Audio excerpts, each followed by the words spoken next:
All right, everyone. So I hope you enjoyed our little warm-up. I met some wonderful volunteers, Vicki, Susan, and Craig, and I hope you all had a good time too, meeting your fellow volunteers. So now I'd like to introduce our guest speaker, Manisha Kelkar, who will be giving us a post-election update on immigration. Manisha is the interim director of the New Jersey Alliance for Immigrant Justice. She is the former executive director of Jersey Promise, a policy organization for Asian Americans in New Jersey, and she's the former executive director of Manavi, an organization dedicated to ending gender-based violence in the South Asian immigrant community. Manisha has served on several New Jersey statewide committees and boards and been an invited speaker at convenings and community events. Her writings on immigration have appeared in policy publications, studies, and reports. But most of all, she is a passionate immigration activist and has been one for nearly 20 years. So if you would like to write questions in the chat, Manisha can address them after her presentation. So without further ado, here's Manisha.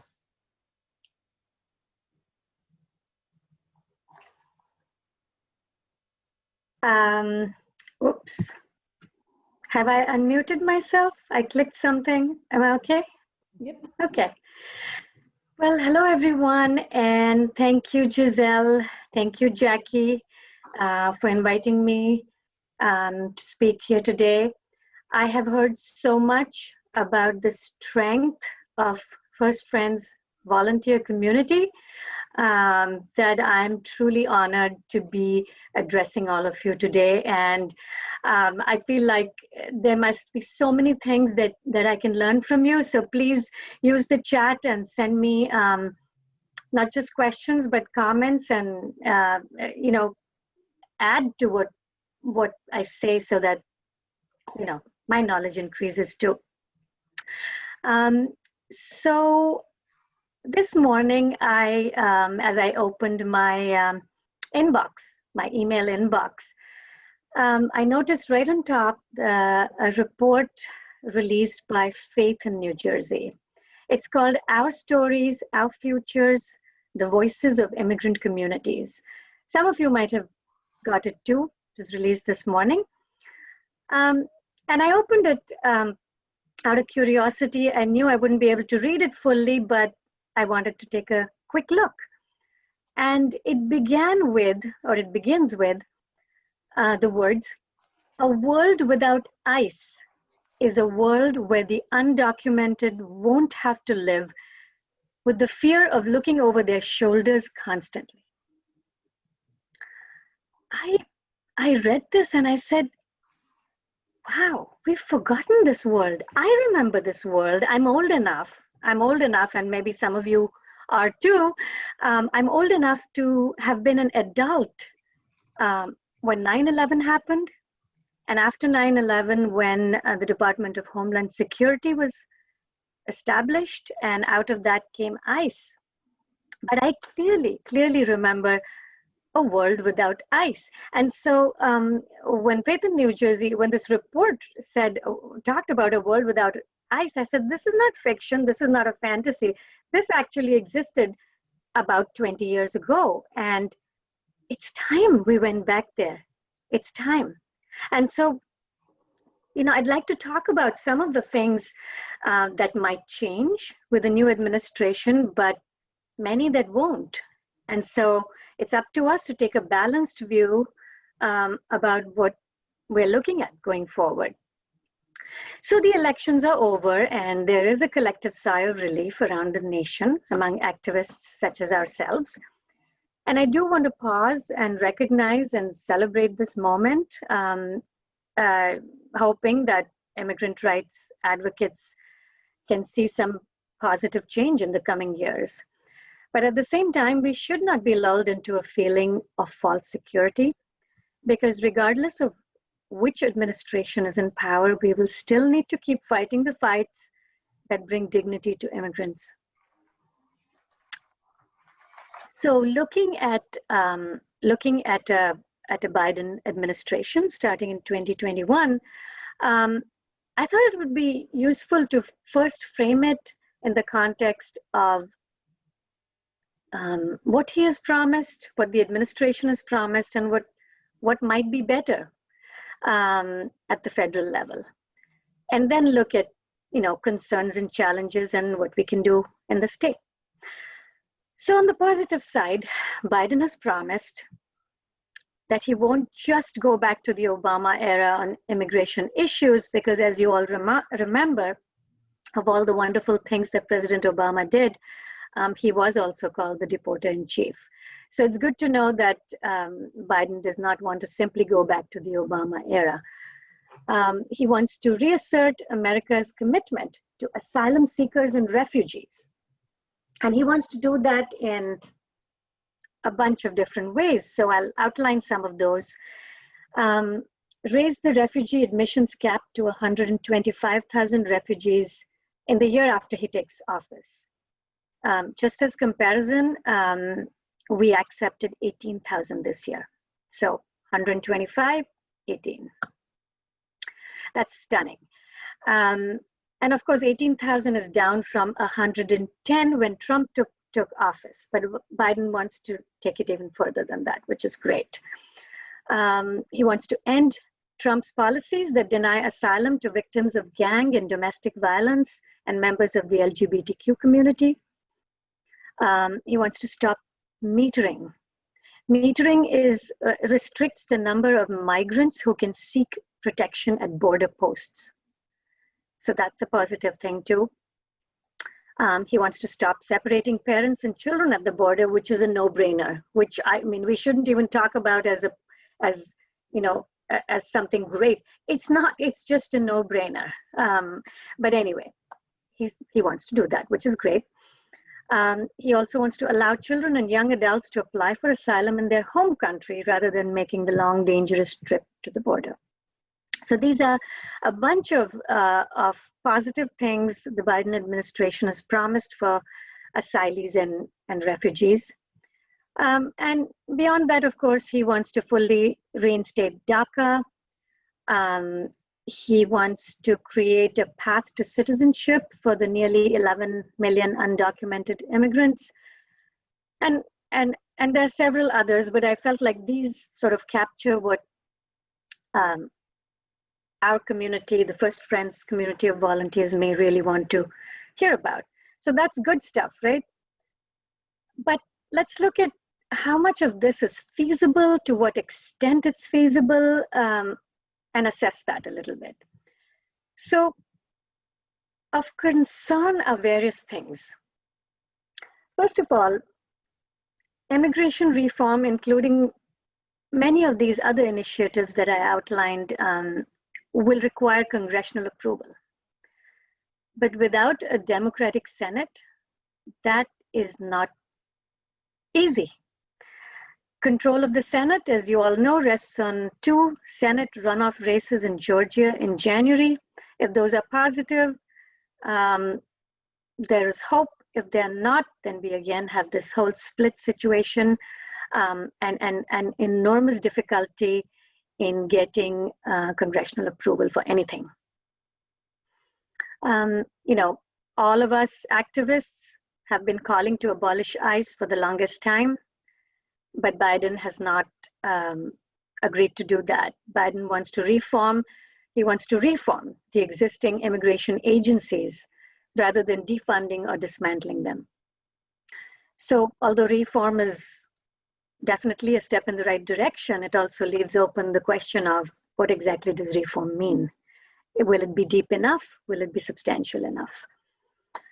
Another factor of concern right now is COVID, and with the massive unemployment caused by this pandemic, there may be a lower appetite in general for liberalizing immigration laws if voters are afraid that immigrants will take away jobs. And that is the narrative that has been around for a while, hasn't it? That immigrants will take away jobs, and so let's keep immigration tight. So there is, an additional factor now because of the pandemic, because there's so much unemployment that feeling may be stronger. There's also a concern that there may be a surge of migration to the southwestern border in the coming months. And that will definitely test the new administration's ability to balance the demands of the liberal and moderate wings of the party while preventing overflowing border facilities. So the Biden administration is promising support to be sent to the border, but can that support be scaled up quickly enough if there's a surge to the border? That remains to be seen. That remains to be seen, and it's a question of enormous concern. So here are some, at the federal level, some things that we definitely should look forward to with some positivity. And then there are some concerns about whether how far these positive, these hopeful initiatives will actually come to fruition. And so it also opens up the question of how much can the federal government do, and the fact that we have to do something at the state level. And so despite the election results, I think our work to protect immigrants at the state level remains vital. And there is so much work to be done that can be done at the state level. And the best way to protect immigrants in New Jersey is via state level solutions, especially since, like we just discussed, control of the Senate is as yet undecided. And that will have an impact on the ability to influence DHS agency funding and implement comprehensive reforms. So state level work is essential for that reason. We're also already seeing moderate Democrats attempting to distance themselves from more progressive policies on the grounds that these policies are the very reason for their loss of seats in the House. Now, that's federal. But the same is true in our state. Election year is coming up in New Jersey with more of the same. That's likely. The same issues. So progressive policies are going to be, we're going to have to fight for progressive policies with a lot of pressure from moderate Democrats. And I mean, we have to acknowledge the fact that increased ICE enforcement did not begin with the Trump administration. As I've mentioned before, ICE came into being 20 years ago, almost 20 years ago, and it's been in high gear for much of those 20 years. This current administration simply enforced it in a much stronger way, but let's not pretend that it wasn't so earlier. And so putting an end to it will not be as simple as a simple change in administration. DHS and ICE were born post 9/11 and have been around for 20 years. So we will have to continue putting pressure on local, state, and federal elected officials to change course, because it's not going to happen immediately, and it's not going to happen simply because there's a new administration at the federal level. Trump also passed 400 executive actions on immigration, 400. It will not be easy to dismantle that. So even with the best of intentions, it may be a long time before the Biden administration is able to make any meaningful change with regards to immigration. And at the best of times, immigration has never been a high priority for any administration, almost unilaterally. So, but then to unravel all of these executive actions is going to take a long time. And in the meanwhile, New Jerseyans are still at risk. So what do we need to do? We will need to stay vigilant at all times. We need to stay vigilant about ICE's attempts to build infrastructure in New Jersey.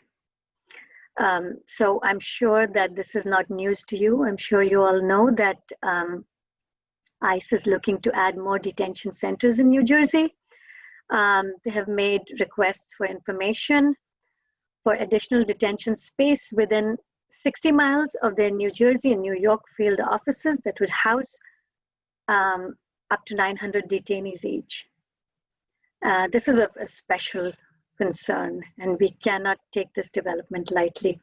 Additional facilities will only further harm our communities with increased ICE enforcement. The Immigrant Trust Directive limits the interactions between ICE and local law enforcement, as you all probably know.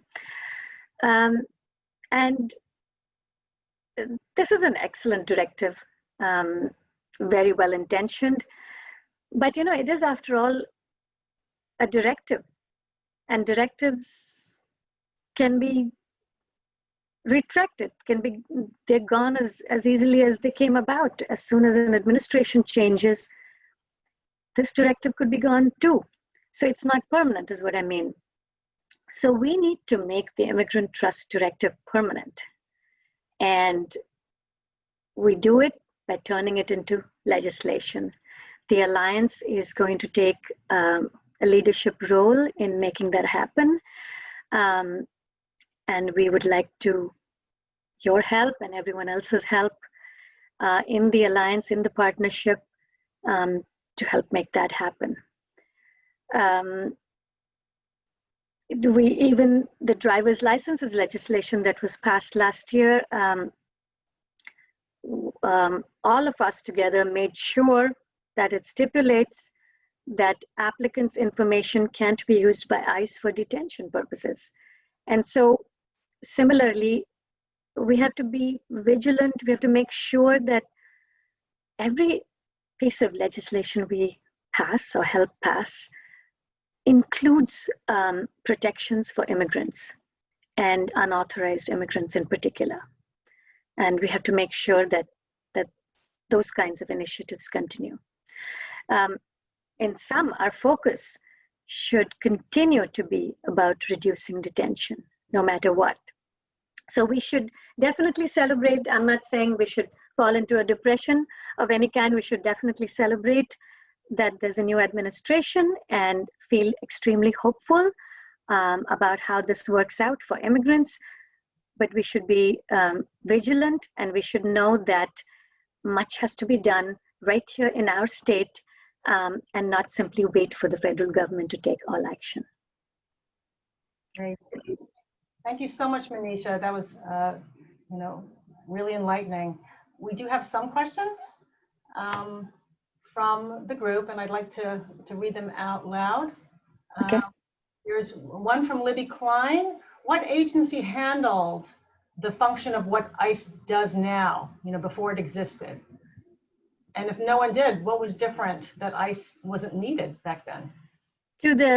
When I say that I was an adult when ICE was born, I was an adult, but it was 20 years ago, and I don't have full recollection. But what I do know and what I can share with you is that the precursor was INS, Immigration and Naturalization Services, and there wasn't a separate watchdog in there like ICE. So when after 9/11, INS was wrapped up, and in its place, the Department of Homeland Security was instituted with two major branches.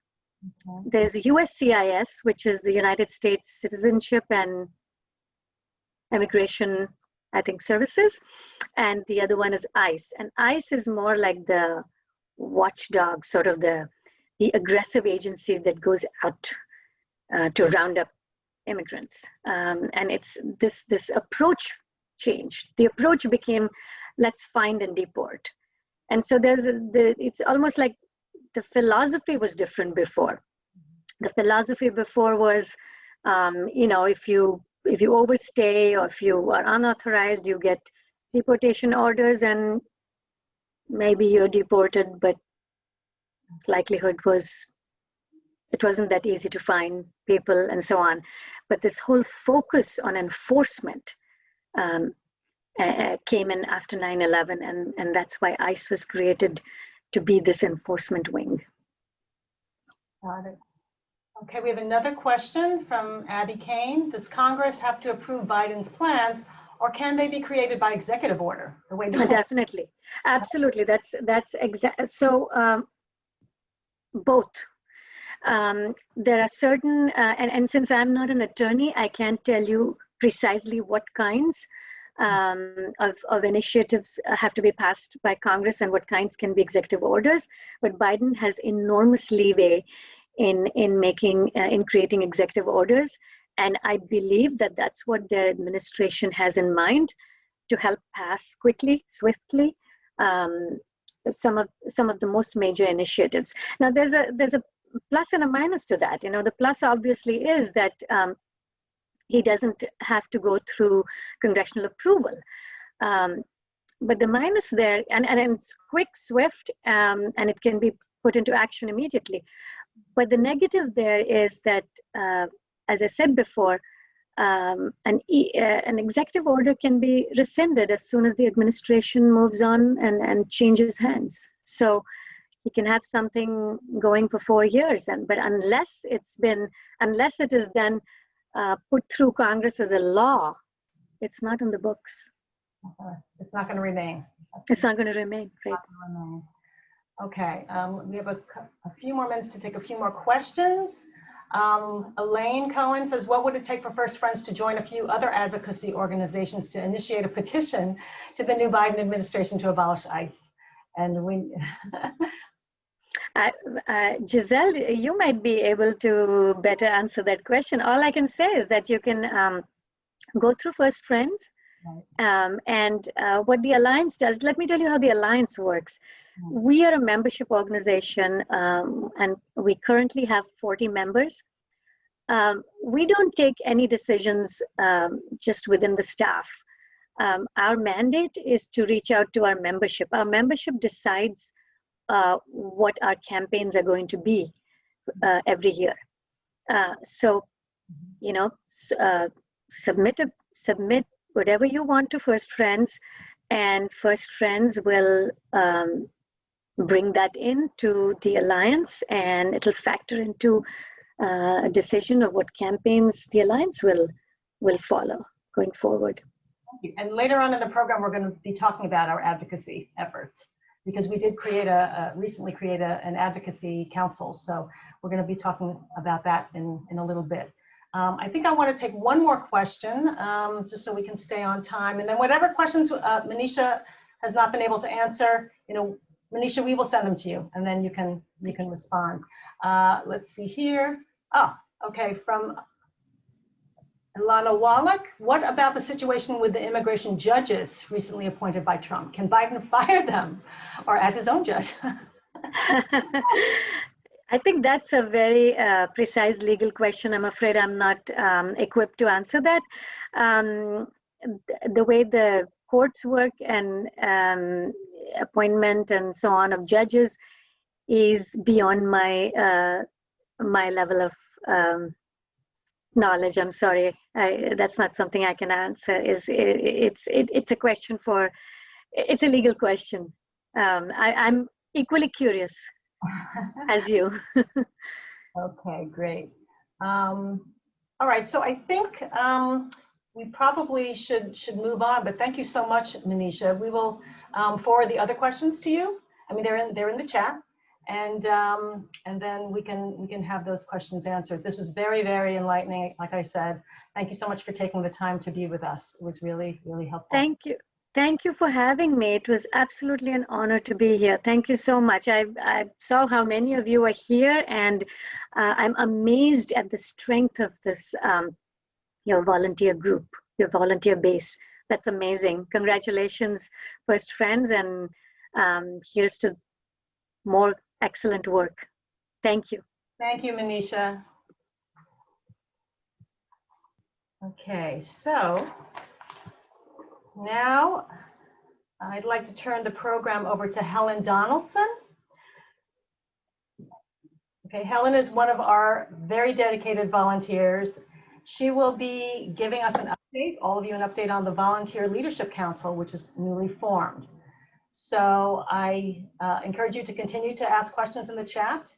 And now I'd like to turn it over to Helen. Thanks, Giselle. Thank you. Hi, everyone. It's so lovely to see so many people. We're absolutely thrilled that you could make it tonight. As Giselle said, I'm a volunteer, and I've been a volunteer since about 2016. The Volunteer Leadership Council started very recently over the summer, and it's a small group of volunteers, maybe 16, 18 people. And our purpose was to find ways that we could support the volunteer base. So our question, oops, you can't see me. Hang on, is that right? I don't know. Is that okay, Jackie? Hang on. Just one moment. I think I can. No. No, You started to share your screen. I know. 1 second. We can There. see you now. Yes. Now we can see you. Oh, thank you. Okay. As you can tell, technology is not why I am here. But as I was saying, the group is very new, and our question was to how do we support the volunteer base. So our first action was to put together a survey and send it out to the entire volunteer database of First Friends. And we got a terrific response from that. And that really directed where we decided to put our efforts. Two very important things came out of the survey.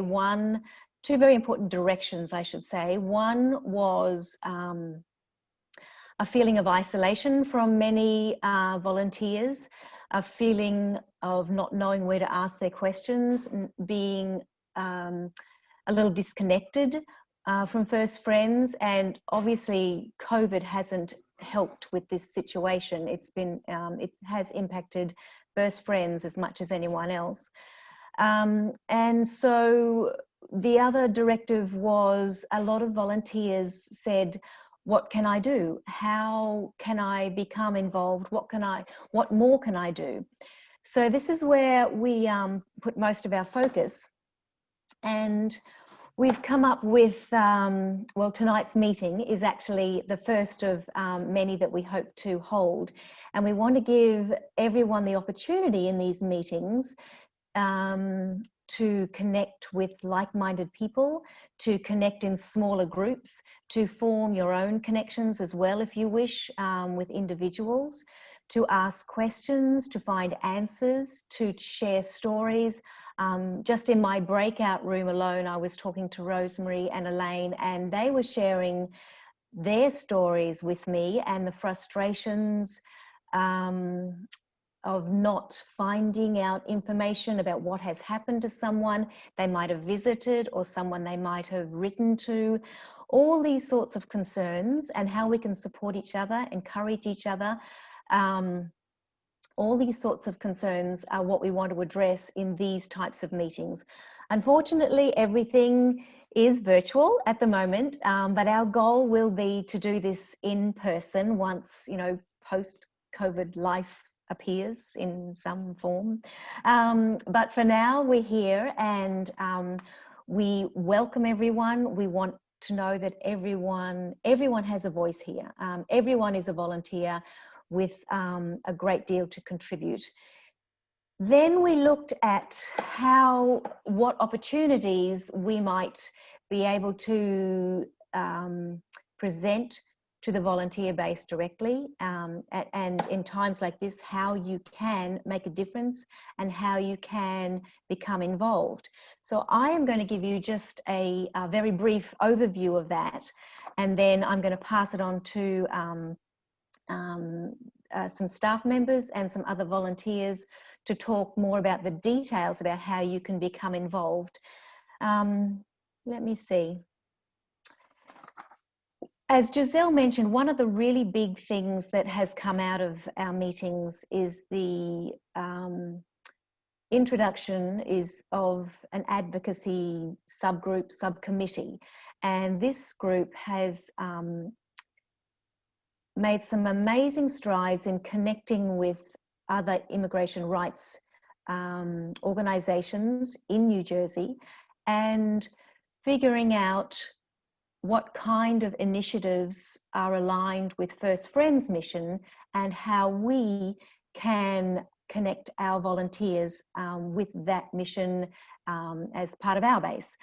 So there will be more information on the specifics of this, but the advocacy group is a very exciting, very new idea with First Friends, but it holds a lot of promise and certainly is in need of many volunteers. And I have no doubt that you know it will be a great treasure and force for First Friends. The other things that we are focusing on, one is the Stamp Out Despair packet, which I know many of you are familiar with, putting packets together, folders with writing materials, envelopes, stamps, notes of encouragement to give to the 4 detention centres, to every detainee, immigrant detainee in these detention centres. So that is ongoing. We really need your help if you are comfortable coming to the First Friends building with that. We have COVID protocols in place. We wear masks, social distance.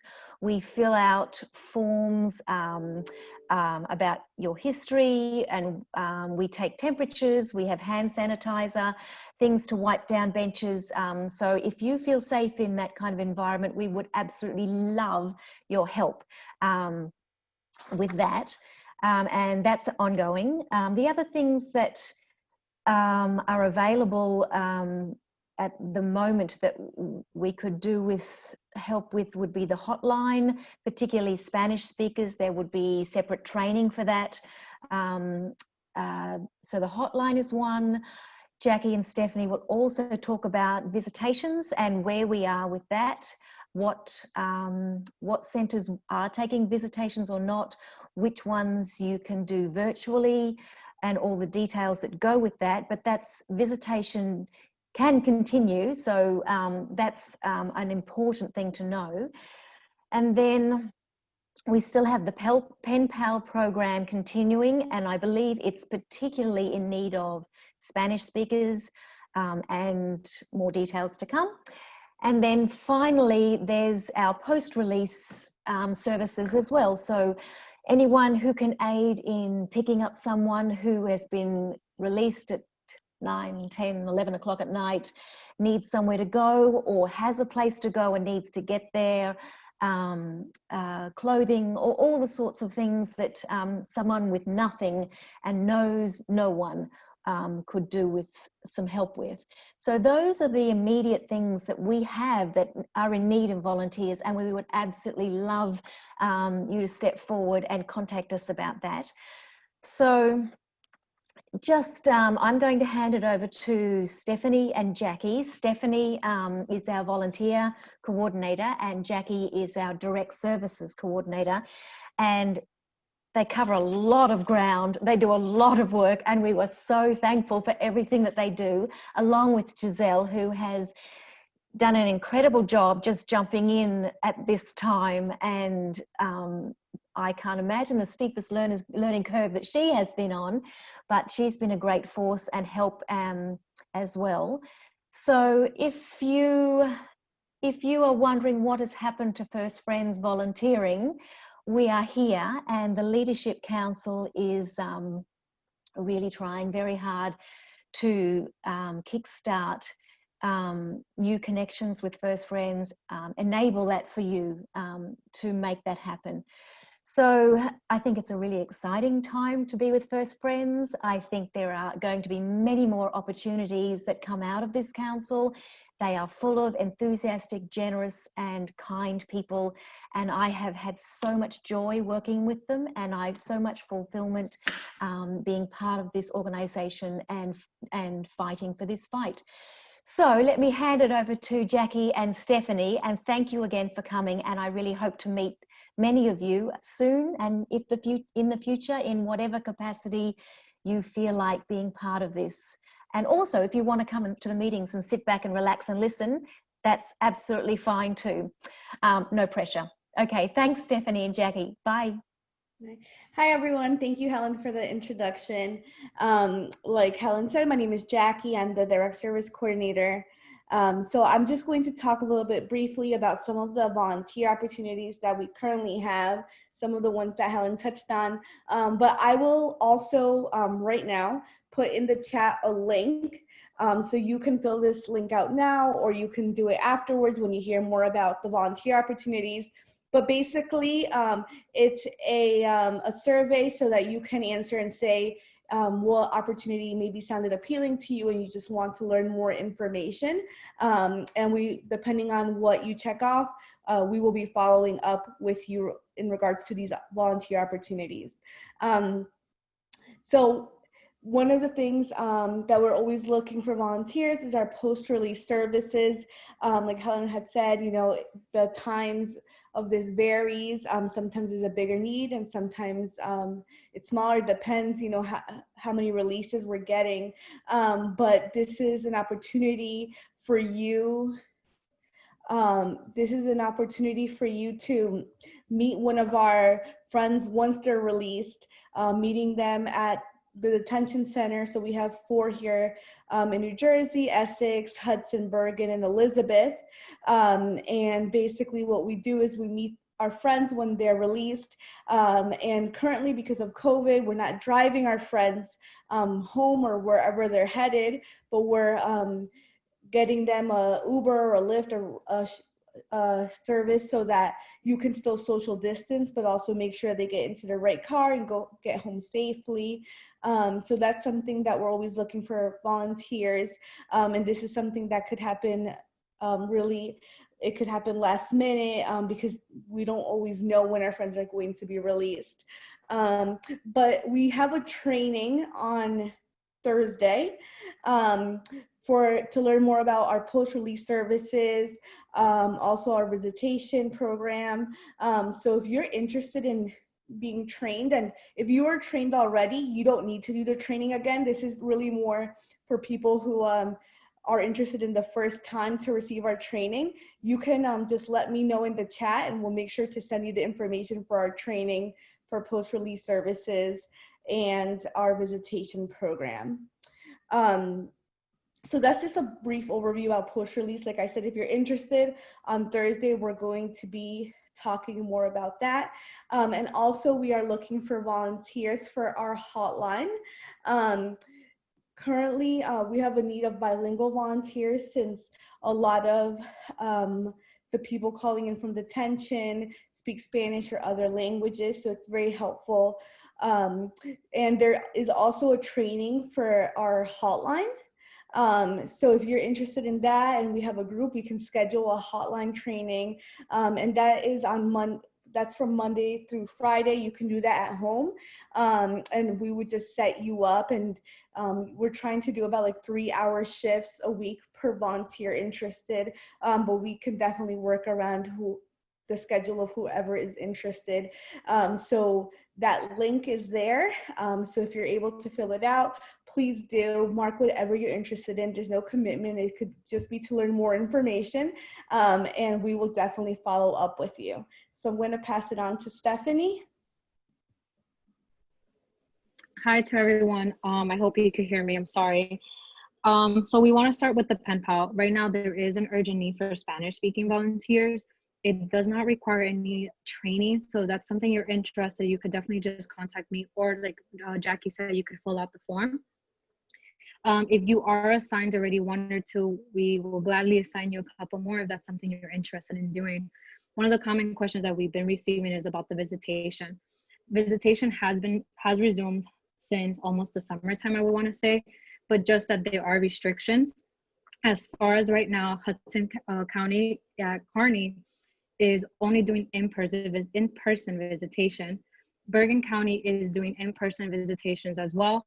Essex County and Elizabeth Detention Center are only doing virtual. So as we decided as a team, if you are interested in doing the visitation program as far as virtual, and you do not live around the area, rather New Jersey or New York, you are able to do the virtual visitation. However, there is the training that you must attend. As Jackie mentioned, the training is set for this Thursday at 5:30. That could also, you would have to register through Eventbrite, which you will get the information. Obviously, with the pandemic, there's been a lot of movement as well as our detained friends. If you are wondering, rather they're still at their same facility and you are interested in visiting, please contact me and I could let you know. With the pandemic, a lot have been released as well. And something that we do talk about is that sometimes with the facilities have a contract with ICE that they cannot let us know rather they've been released into the community or they've been returned back to their country of origin. So just please keep that in mind as well. And as Jackie mentioned, there is a need for the hotline bilingual speakers. And I believe, Jackie, correct me if I'm wrong, we're going to be answering other questions towards the end, or should we answer them now? I'm answering some in the chat, but Okay. I know there was a question earlier about virtual visitation. So there was, yeah. So for virtual visitation, there is a cost of $6.30 for 30 minutes only. It's important to keep in mind this, that there has to be funds for the virtual visitation. If the visitor does not pay, the money has to come out of the Detained Friends commissary. So that's what we do ask, that if you do choose to go that route, to please put the funds so our detained friend does not have to be paying for the visits. For Bergen County, for Bergen County, the visits are only for 15 minutes. However, I was in contact with Bergen County and they said that you could visit 2 people as long as they're in the same housing unit. For both are behind glass, you're not doing in-person visitations like contact visits, they're non-contact. So there is a glass in between, like the traditional what you see in the movie with picking up the phone and communicating that way. Hudson County does have visitations as well, as I mentioned with glass. The visits are still 30 minutes. However, there are restrictions as far as the schedule goes. It is not the same. It does vary throughout the week and days. Sometimes it could be the morning one week and the following week it could be in the evening time. Essex County and Elizabeth are only doing virtual visitation at this time. Let me see. We are, Stephanie, we are at around 8 o'clock now. So Okay. what I suggest is if you and Jackie could answer questions in the chat Okay. that we haven't addressed. This way we can, for the next 15 minutes, talk about advocacy and a few other things. But thank you so much. Okay. I think it's really helpful. And thank you all. I can't sing praises any louder, as Helen said, for Jackie and Stephanie. We have such a small team that does so much incredible work. So thank you both for your dedication and your commitment to our clients to make their lives better. Thank you. Thank you. Okay.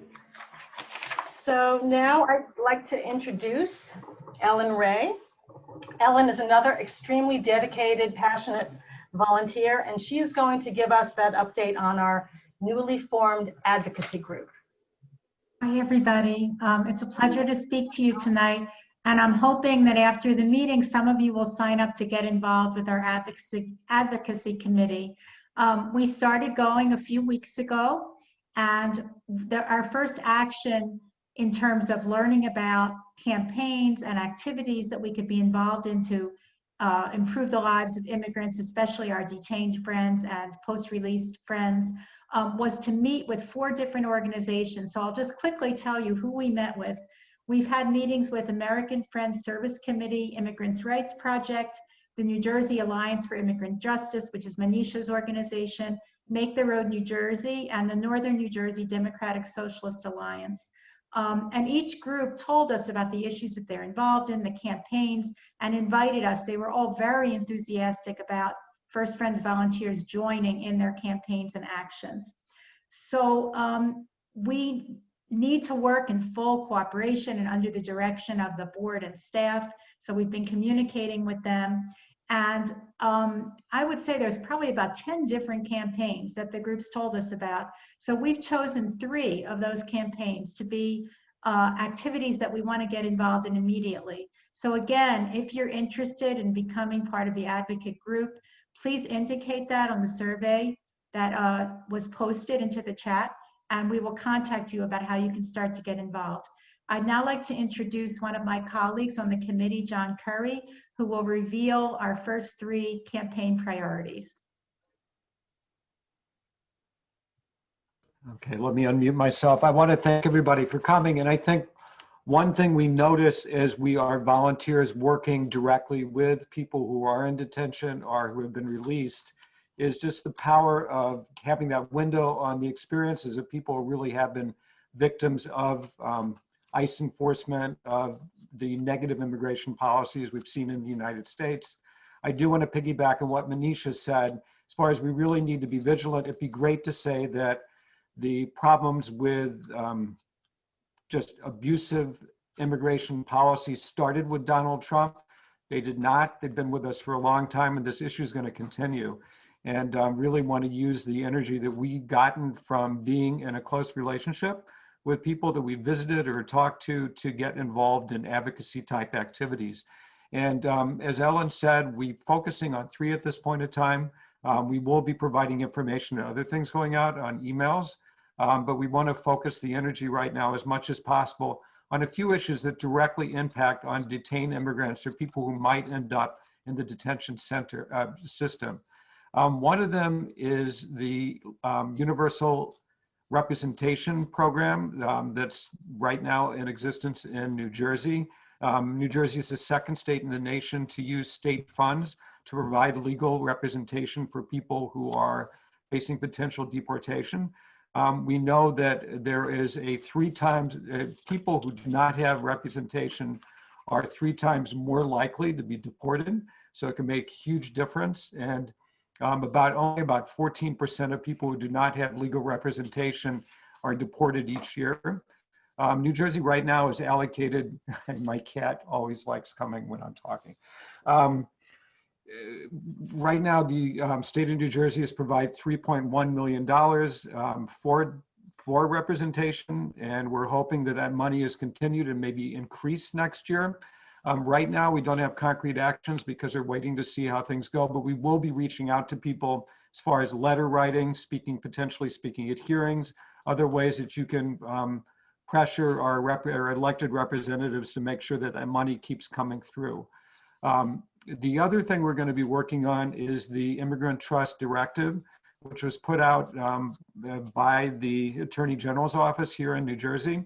Manisha was saying before, it would be good if this was based on state legislation, so there's more enforcement. There also are 14 areas. Just to back up for a minute, this directive basically says that law enforcement officials in the state of New Jersey cannot cooperate with ICE as far as providing information for ICE that might assist in apprehending and deporting people who might have been arrested for minor violations, such as often possession of small amounts of marijuana, some kind of driving violation, et cetera, that have ended up being deported. There are 14 areas where the state of New Jersey is able, that local law officials are able to cooperate with ICE and provide information. So the 2 things that we're looking for are reducing the number of they're called cutouts, which are basically, I can't think of the word right now, exceptions. So there's less chance of law enforcement officers working with ICE, as well as working on making this a legislative initiative along with something that was a directive from the Attorney General. The third thing is just really working on conditions inside the detention centers. We know there's often denial of medical care. There's different kinds of abuses around poor quality food, mental health resources not being available to people who are detained. And we're going to be working with local organizations to figure out ways we can impact that as well. So really the message is right now, we will be pushing out this information. We are going to be working on a mailing list that we're hoping people sign up for to be able to know what next steps they can take. My cat wants to be involved in it too, clearly. So please let us know. We'll be sending out some follow-up information if you are interested in being part of our advocacy group. And I think that's it. I really want to thank everybody for being on this. Really exciting to have almost 100 people on this session right now. So we're hoping you all keep getting involved in all these different things. Thank you, Ellen, and thank you, John, and thank you, Kat. So yes, we will be sending a follow-up email to everyone with a link to the survey, so you can let us know what you're interested in. And we'll also include in that email the date for the next volunteer gathering. I don't think we've figured that out yet. But I want to see, we do have a few minutes left, and I wanted to see if there are any questions that have not been answered yet. And let me just see here. Giselle, can I drop one thing I forgot entirely just quickly? The other thing that's very important right now, and we'll send out information about it, is a bond fund that First Friends is working on. Try to raise $100,000 to get people bonded out. It's particularly important right now, considering the COVID crisis is going to hit hard people who are detained again. So far, we've raised $25,000. We will send out the link along with giving money. If people can put it on their social media to really push, we want to hit that $100,000 mark in the weeks to come. Anyway, Giselle, sorry, I forgot about that. No, that's great. Yes. Thank you, John, for mentioning the bond fund campaign. So if you can support that and any of our other efforts, we greatly appreciate it. I know that you're all doing so much already with your volunteering, but of course, if you can spread the word and get more folks to support us financially, that would be fantastic. So I am looking in the chat here. Is there anything? It looks like If Giselle, if you don't mind, I just want to mention one thing. Yeah. As far as the volunteer, if you want to visit, there's a need for any language, English, French, Spanish. The ones that we need Spanish speaking only is for the pen pal and for the toll-free, the hotline, okay? Just wanted to clarify that part. Okay. All right, it looks like we've addressed most of the questions here, and if we missed anything, we'll obviously get back to you all, but I wanted to thank everybody for joining us tonight. This was a terrific evening. This is only my second month at First Friends, and I'm even more inspired after spending this time with all of you. So thank you all for spending your evening with us. Special thanks to Manisha, to Stephanie, to Jackie, Helen, John, Ellen, all those who worked so hard to put this event together. And we will be in touch. Again, we will send you a follow-up email with the link to the survey, our date for our next meeting, as well as the link to the bond fund. And we hope you all stay safe, stay well, and have a wonderful holiday season. Thank you again so much for all that you do for First Friends. Thank you. Thank you. Have a great Thank you, night. everyone. Bye. Thank you. Thank you, everyone. Bye. Bye. Bye, thank you. Thank you. Thank you so much.